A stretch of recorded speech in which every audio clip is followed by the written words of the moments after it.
এই যে আমরা টিকিট পাইছি, বোর্ডিং পাসটা হয়েছে আমাদের। আমরা চলে যাব এয়ার ইন্ডিয়া কলকাতা। এই যে আমাদের নীলু ভাই, কলমে নীলু ভাই। নীলু ভাই দেখতেছে এয়ারপোর্টটা খুব এই যে সুন্দর, আমাদের beautiful. Air India. Bangalore airport বলতেই কথা। আমরা আসলাম দেবী সিটি হাসপাতাল থেকে, এখন আমরা চলে যাব ইন্ডিয়াতে। আমরা টিকিট কেটেছিলাম 4-5 দিন আগে।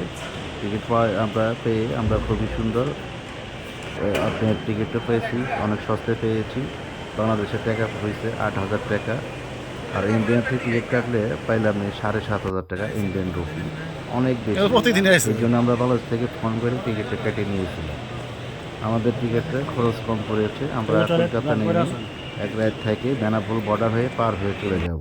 Welcome Bangalore airport. কি সুন্দর! এই যে গাড়ি ঘোড়ানো যারা চলে, যারা অসুস্থ রোগী, তাগরে গাড়িতে টলিতে এয়ার টানে ইন্ডিয়া। এয়ারপোর্টের মাঝখানে।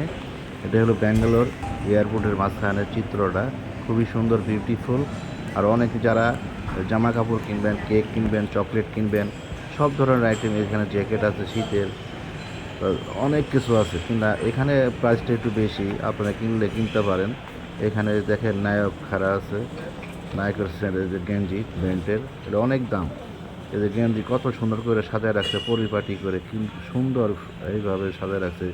এয়ারপোর্ট বললেই কথা, এটা হলো ব্যাঙ্গালোর এয়ারপোর্ট, খুবই সুন্দর। ওই যে পরিপাটি করে সাজায় রাখছে, কি সুন্দর পাখের মধ্যে। Welcome to Bangalore.